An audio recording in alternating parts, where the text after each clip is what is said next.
Imagine waking up tomorrow morning and your alarm doesn't go off. You reach for your phone, but there is no signal. You flip the light switch, but the room stays completely dark. You look out the window and the streetlights are dead. Traffic is gridlocked because every single traffic light in the city has gone out. You try to buy a bottle of water, but the credit card readers are down, the ATMs are completely blank, and your banking app won't even load. You might think this is the plot of a Hollywood disaster movie or the result of a massive natural disaster, but it's not. What you are experiencing is the exact opening move of a modern, full-scale war between the United States and Iran. Right now, as tensions in the Middle East reach a catastrophic boiling point, the media is obsessing over aircraft carriers, stealth bombers, and ballistic missiles. They are showing you maps of the Persian Gulf and talking about troop deployments, but they are completely missing the real threat. If a full-blown war erupts between Washington and Tehran, the most devastating strikes will not happen in the deserts of the Middle East. They will happen right inside your home. Today, we are diving deep into the terrifying reality of the invisible war. We are going to expose how the Iranian military has built one of the most sophisticated cyber armies on the planet, how foreign hackers are already buried deep inside the American power grid, and why the Pentagon is absolutely terrified that a conflict overseas will instantly trigger a massive, catastrophic blackout across major Western cities. Buckle up, because the battlefield of the 21st century is not made of sand and trenches. It is made of code, and you are living right in the middle of it. To understand why your city is in the crosshairs, you have to understand the fundamental rule of asymmetric warfare. Iran knows that it cannot defeat the United States military in a conventional head-to-head fight. The US Navy and Air Force are simply too massive and too technologically advanced. If Iran tries to fight a traditional war, they lose. But Iranian generals are not foolish. They know that to hurt a giant, you don't attack its armor, you attack its nervous system. And the nervous system of the United States and the entire Western world is completely, entirely digital. For over a decade, Iran's Islamic Revolutionary Guard Corps has been pouring billions of dollars into creating a Tier 1 cyber warfare command. And ironically, the United States is the one who taught them how to do it. Back in 2010, the US and Israel unleashed a highly classified, incredibly destructive computer worm called Stuxnet onto Iran's nuclear facilities. It physically destroyed Iranian uranium centrifuges. It was a masterpiece of cyber warfare, but it woke the sleeping giant. Iran realized that code could be weaponized to destroy physical infrastructure, and they spent the next 15 years mastering that exact art. Let's look at their track record, because it is absolutely chilling.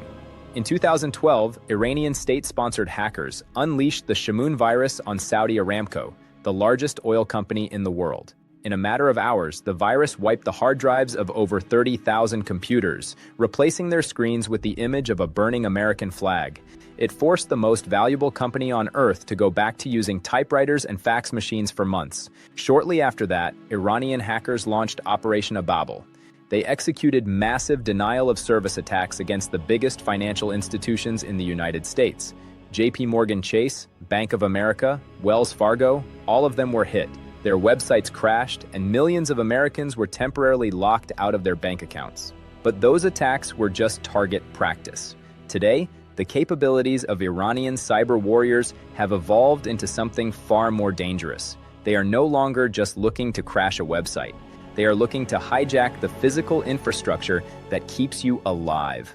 Cybersecurity experts and US intelligence agencies have been issuing frantic warnings. They have discovered that state-sponsored hacker groups working for Tehran have been actively probing the industrial control systems of the United States. We are talking about the SCADA systems that control the flow of electricity to your neighborhood, the software that purifies the water coming out of your kitchen sink, the digital networks that run the emergency rooms in your local hospitals. The strategy is called pre-positioning. Hackers find vulnerabilities in these systems. They plant dormant malicious code, and then they wait. They don't activate the virus immediately because they don't want to show their hand. They leave it there, like a digital time bomb, waiting for the political green light. If the President of the United States orders a massive military strike on Iranian soil, or if the conflict in the Middle East spirals into an all-out war, that green light will be given.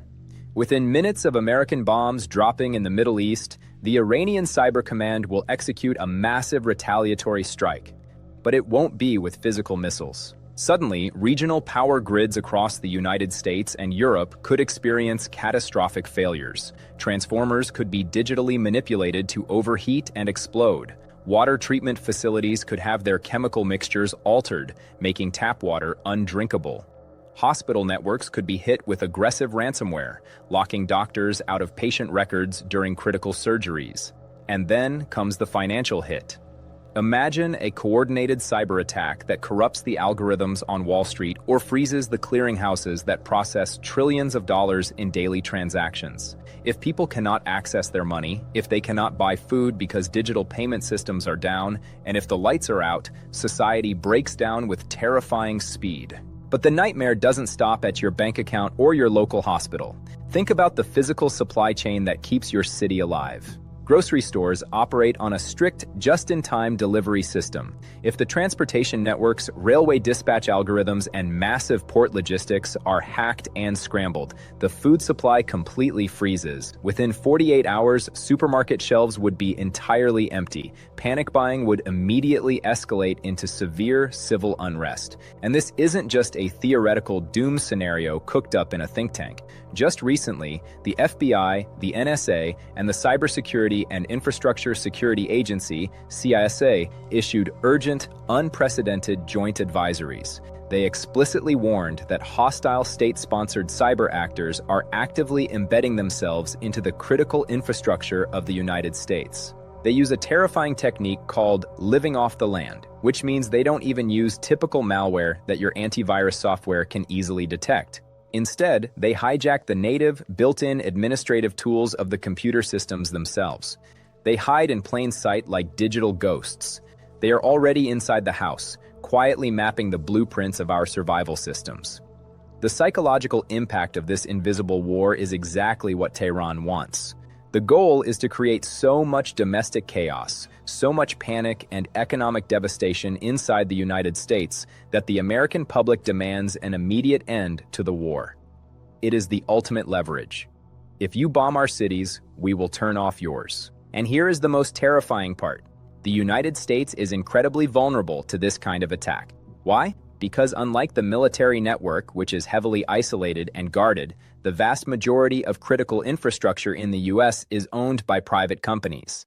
Local power companies, private water facilities, and regional banks often operate on outdated legacy software.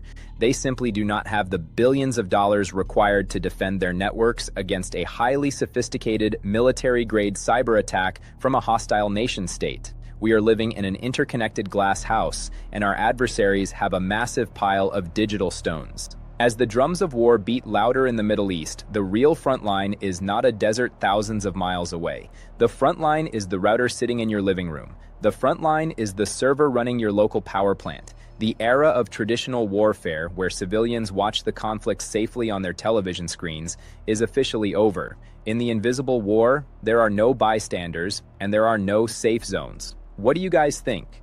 Is the Western world actually prepared to survive a massive cyber attack that shuts down the power grid for days or even weeks? What would you do if your city went completely dark and your bank accounts were frozen tomorrow? Let me know your thoughts and your survival plans in the comments down below, because this is a reality we might all be facing very soon.